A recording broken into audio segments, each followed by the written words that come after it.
We got this from one of our subscribers. I'm trying to paint bougainvillea, but I can't get the flowers bright enough. I've tried various colors of red, but no luck. I need a quick tip. Yeah, that's the problem of red.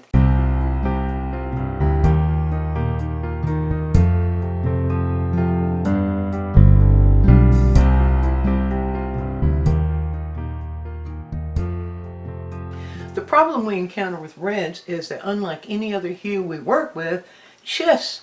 It shifts even no matter what the subject is. If it's really a high intensity color like flowers are, the red will shift according to where the light, what's happening with the light, a number of things. So if you know how to work with reds, you can handle that just fine. But if you don't quite know how to lighten the reds or darken the reds, then you might get frustrated just a little bit. And one thing for sure, if you love painting flowers, especially bright flowers, that traditional limited palette we love so much won't work for you. You're going to have a different kind of palette. So here we go. Now there are dozens of reds on the market in the tubes. You need to settle on a selection. Your selection might be different from mine, but the basic principle is what you want to go for. Now what I have here on the palette are 4 different reds. I have a red that leans sort of towards orange. That is Cadmium Red Light. And then we'll have a red here that is almost on the spectrum of red, although that's a little bit difficult to decide sometimes. And that one is called Naphtha Red. I have another one here that leans a little bit more towards pink. And also when leaning towards pink it feels just a little bit purple. And that one is called Quinacridone Rose. And then, of course, our old favorite Alizarin Crimson. I have here on the palette also the Rembrandt Viridian. That could also be Phthalo Green, but I'll show you what we'll do with that a little later on. First of all, I want to just do maybe a little scientific experiment here and show you about how we can handle these variations of red. Now if the red, the flower or whatever the red things that you're looking at leans a little bit more towards orange, well, Cadmium Red Light is a good color to start with. So we'll just put a little splotch of Cadmium Red Light right here, and let's see what would happen. If we need to make that Cadmium Red Light a little bit lighter, it works fine with Cadmium Red Light to add just a little bit of white to it. When we add a little bit of white to it, we see that it begins to go a little bit towards kind of a lively pink. Add a little bit more white, and as we add a little bit more white, you see it gets even more towards pink. So Cadmium Red Light really does work fine to add a little bit of white to it a little bit at a time when you need to lighten it up. But what about darkening it? Well, it's better, even with Cadmium Red Light, it's better to darken it with a little bit of a darker red. If you tried to darken Cadmium Red Light with any of the other dark colors, such as we use when we're darkening other hues, it goes flat. It loses its character. So, but if you darken with another red that's a little darker, well, let's start with the Naphtha Red. And let's say we want to darken the Cadmium Red Light right here with Naphtha Red. Now you see it begins to feel more like the Cadmium Red Light, or that red-orange, is moving a little bit more towards shadow. And we can even darken it a little bit more by going to the Quinacridone Rose. So then, as it gets a little bit deeper in shadow, this is not the color we're working with, but this is just showing you the principle of working with these colors.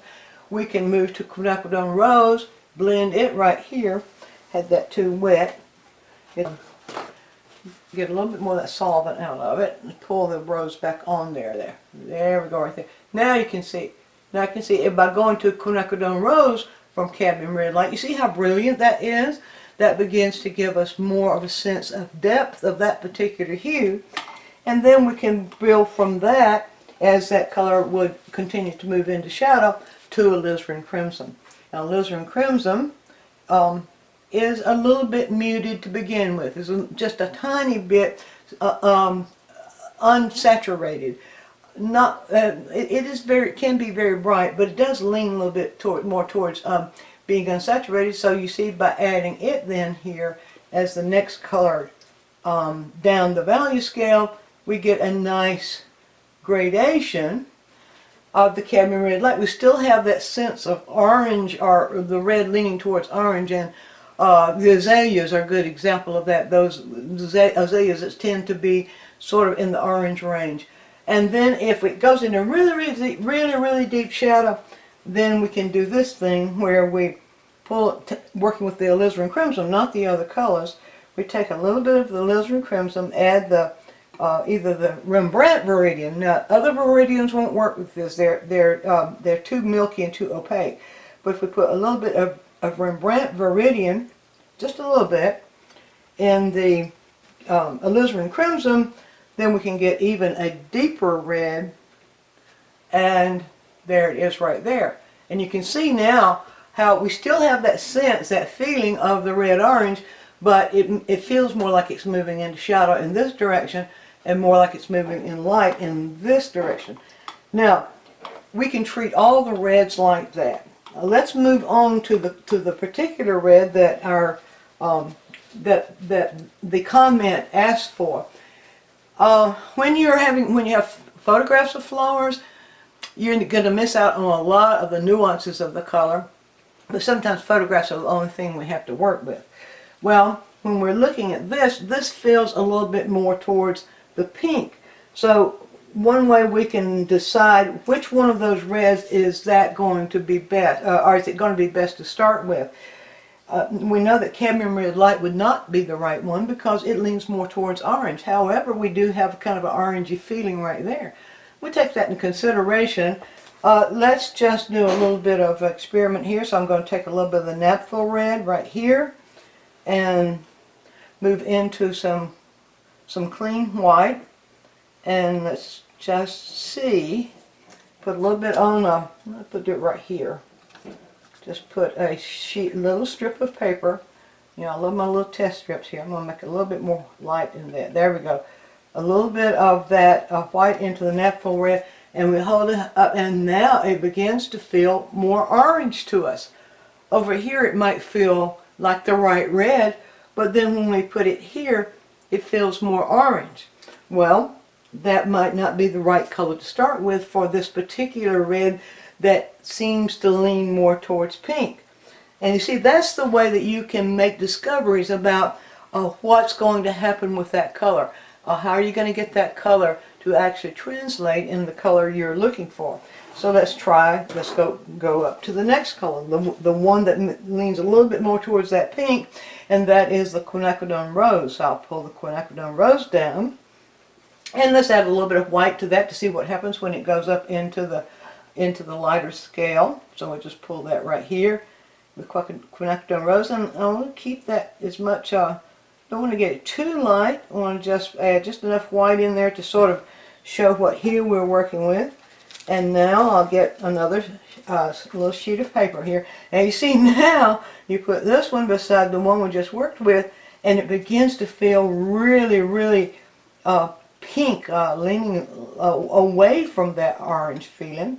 So I'll just put a little bit right there, and I'll hold this up, and you see that registers much closer to the color we're looking at if you're looking in the lighter part. So let's put just a little bit more of the, let's get it a little bit darker, a little bit more of that quinacridone rose in it, and let's hold that up. And we see that gets pretty close. That still doesn't give that brilliant pink that we're looking at there, but that gets pretty close.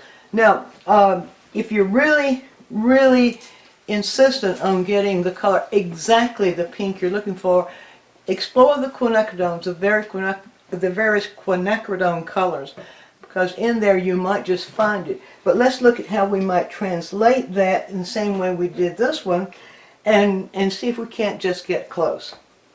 So at least this is going to give you the bright red. It's going to give you that feeling of bright red. Okay, so we'll start out then with the quinacridone rose, and I'm going to just put quinacridone rose on the canvas right here, just about like I did the cadmium red light. And you see how very bright red it appears there. So we'll put that on the canvas right here. Now let's go uphill. Let's go more towards the light and see what happens. So I'm going to pull in just a little bit of the naphtha red right here. I'll pull some white down to work with it. I need uncontaminated white. And I'm going to move that naphtha red into the white and lighten it just a bit and bring it over here. And you see as that goes uphill how very light that feels. Or feels very much like it's the sun shining on that particular color. Now we'll go uphill again, a little bit more of the white. And just like we did here, and you see there it is. That begins to feel more like the pink that we're looking at right there. Just a little bit more white. Adding just a little bit of white at a time when you're moving up into those higher levels. There, that gets very, see now when you see those together like that, we begin to feel this as pinker here to here than we do when we're just doing the individual splotches. Let's try going into, using this as if we were going into the shadow areas now and see what we can come up with as we're beginning to move into shadow areas right there.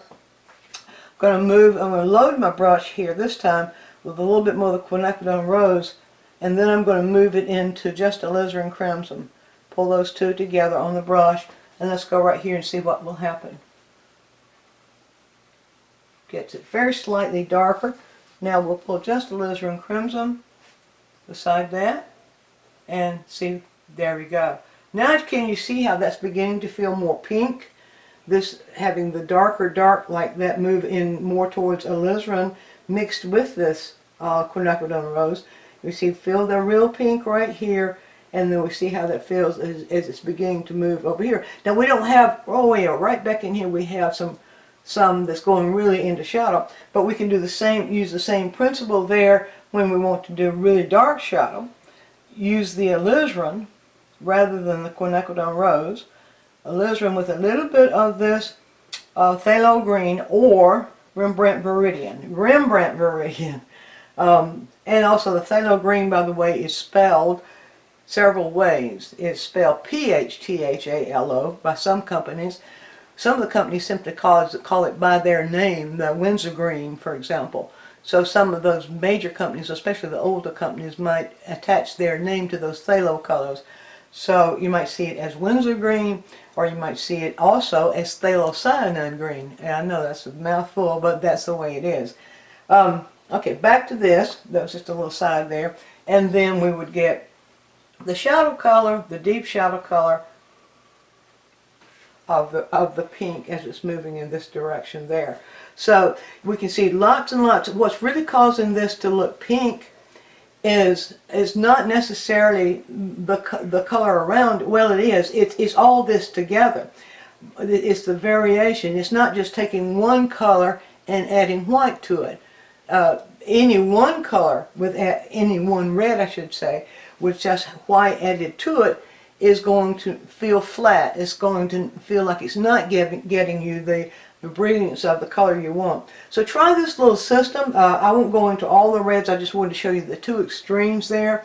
So if you try that little system, if you're interested in painting red flowers or even pink flowers, try that little system and see if you don't find it works very well for you. Hope you enjoyed this quick tip.